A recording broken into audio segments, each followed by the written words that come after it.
Hey there everyone, and welcome to Bill's Retro Gaming Show. On today's video, we're going to be taking a look at the latest from Wonderland Amusements and their upcoming Alice in Wonderland Pinball Machine. I'll give you all the details right after this.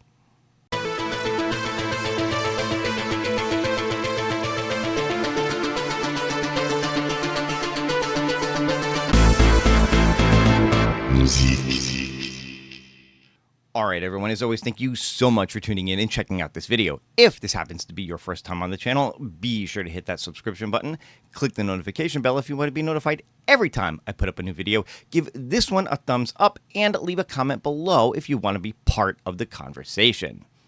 So last night on pDubs Arcade Loft, he had an interview with the guys from Wonderland Amusement. See them here, that's Peter and Jerry from Wonderland Amusement, and they went over all of the latest information on their upcoming Alice in Wonderland Pinball Machine.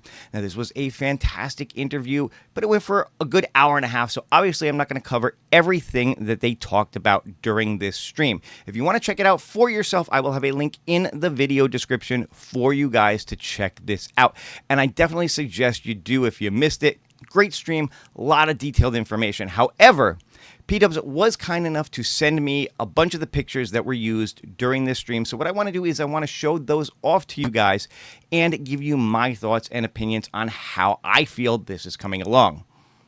Oh, yeah, and he had some other guy on there with him too, Michael B. I don't know. So once again, big shout out and thank you to pDubs for sending these pictures along to me so that I could share them with you guys. I'm going to start off by looking at a side view of the machine and getting a close-up look at some of the side art on here. And one of the things that I want to point out is that, at least for now, what you can see on here is that they've got chrome legs, they've got chrome rails on the side here. Now, that may stay, that may change. They were considering powder coating for them, so we'll have to wait and see what happens, or maybe there will be different options during the Kickstarter that they have planned, which I will talk about more as we get closer to the end of this video.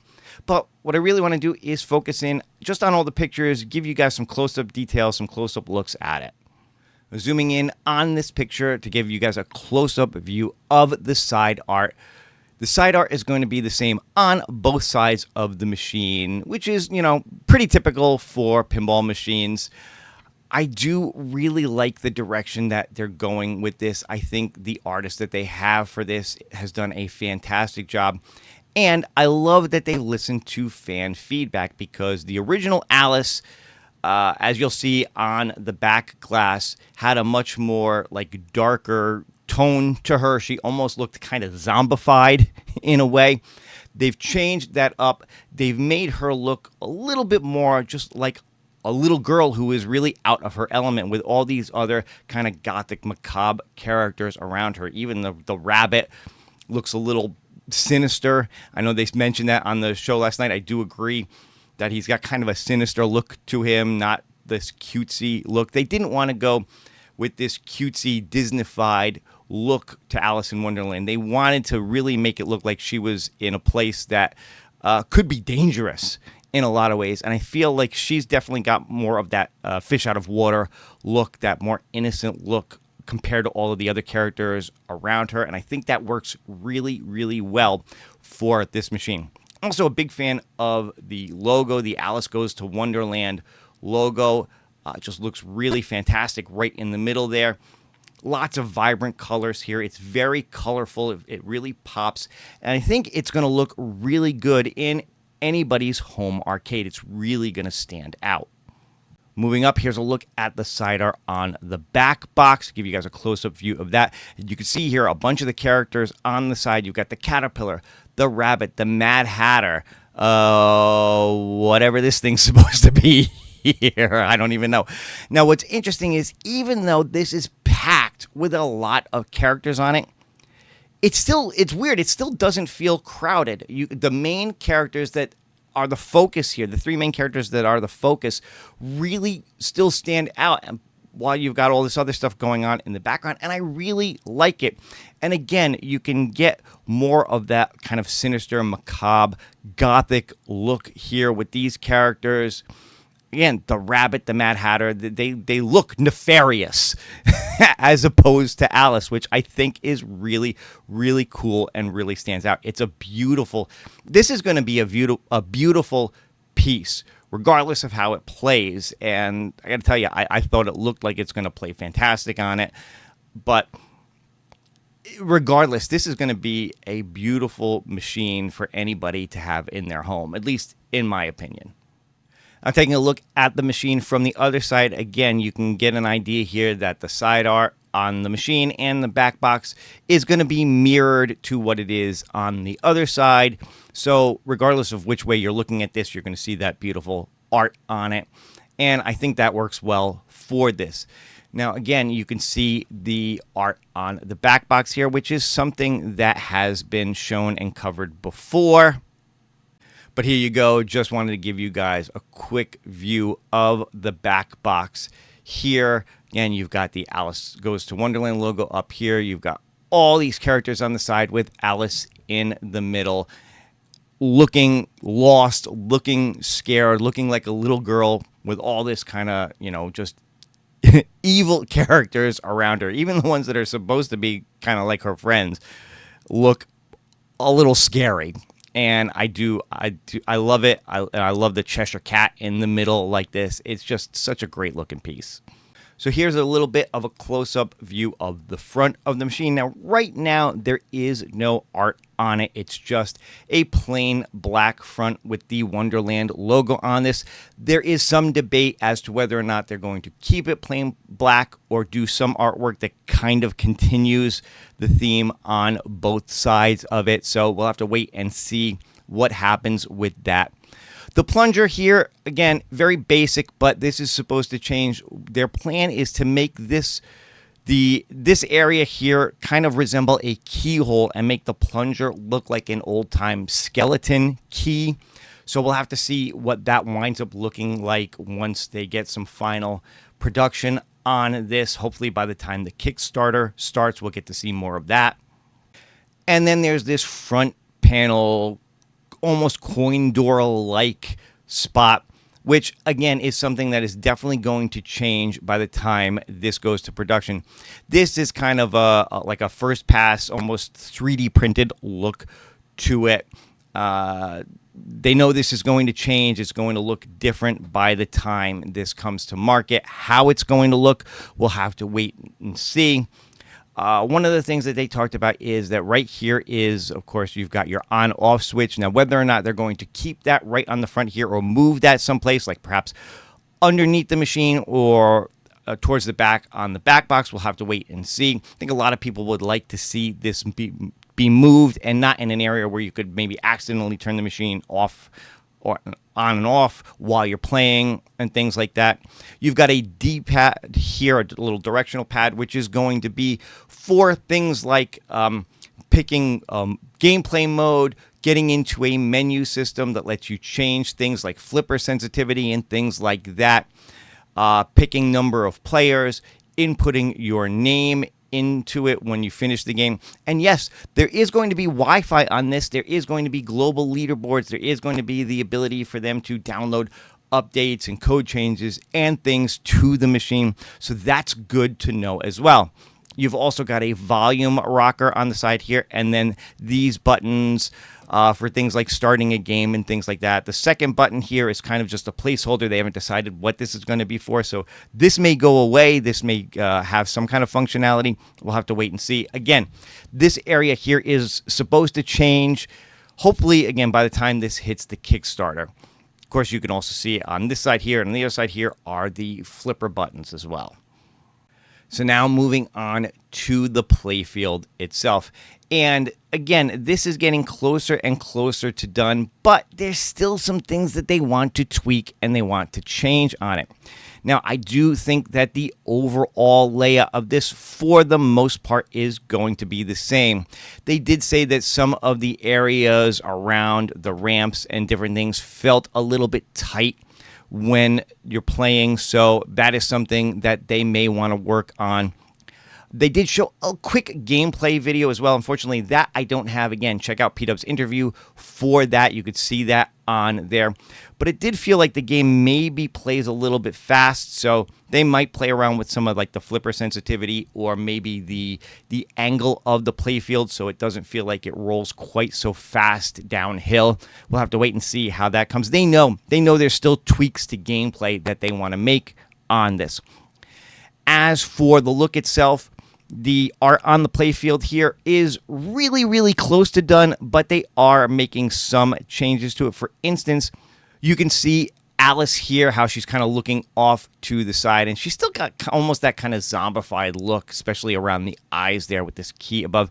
They've changed her so that she's more in line with the art on the back box on the side, and she's actually looking in the opposite direction towards the rabbit, the white rabbit over here.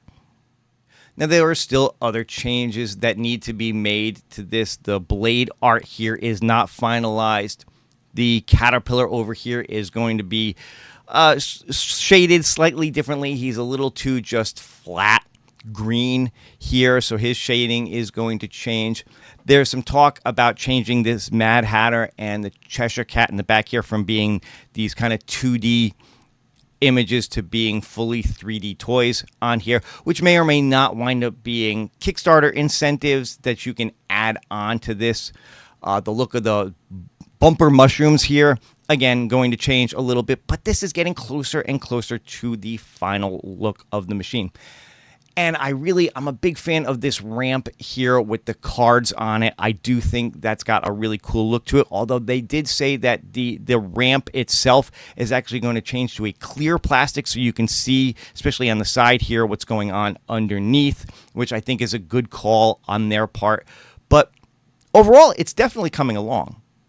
And then finally, one last look at the playfield, kind of a close-up downfield look at the playfield. So again, you can see everything here. You've got your wireframe rails here. You've got your ramp up here. You've got a ramp going up this way with a spinner on it. The bumpers in the back here. You can make out targets over here. Now there will be lights on this, obviously, as well. They said there's somewhere in the neighborhood of 50 different lights that are going to go off and flash and everything as you play. So that's going to be cool. I know they're still working on coding and things like that for this. So again, it'll be interesting to see how everything looks and plays the closer and closer it gets to finalization.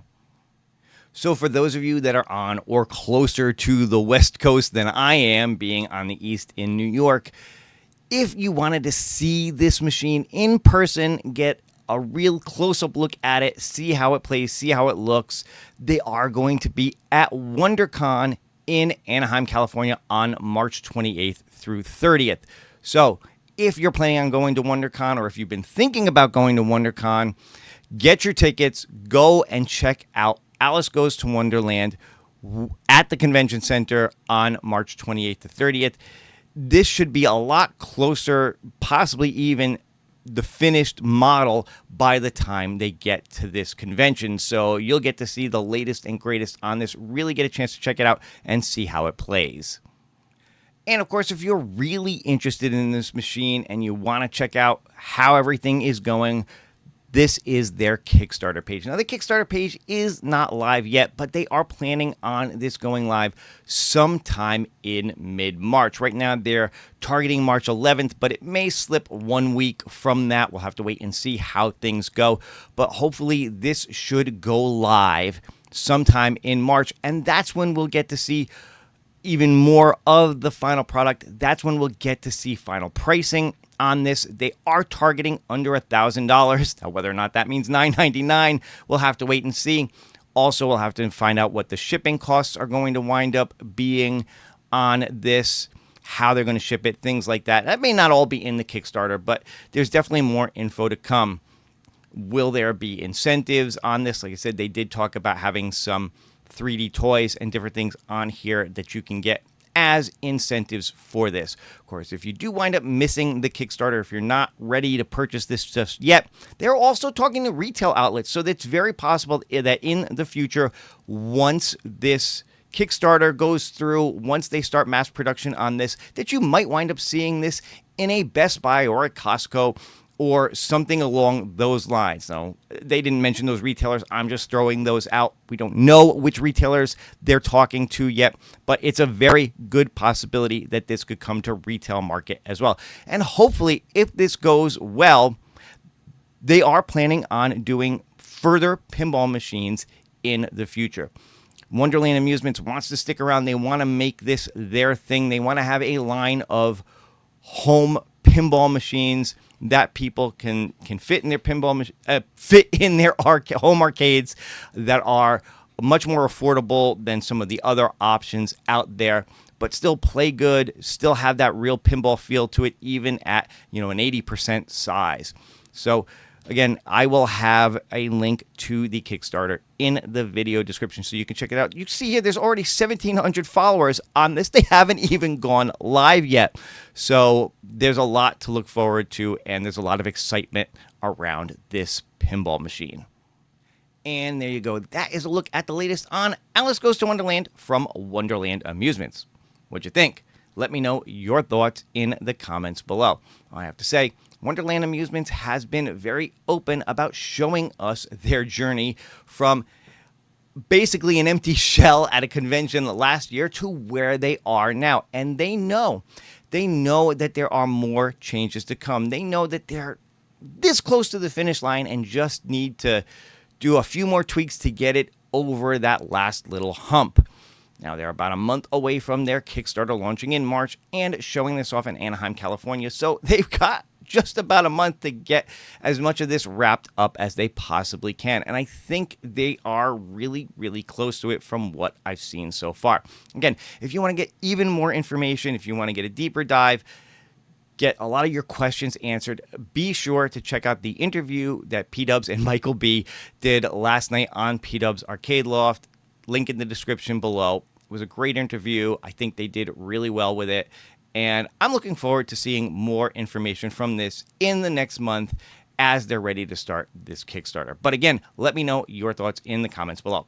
That's going to do it for this video. I hope you guys enjoyed it. If you did, go ahead, leave me a like, leave me a thumbs up, leave me those comments below. Of course, if you're not subscribed to the channel yet, go ahead and do that as well. And if you want to support the channel even further, you could consider getting a membership.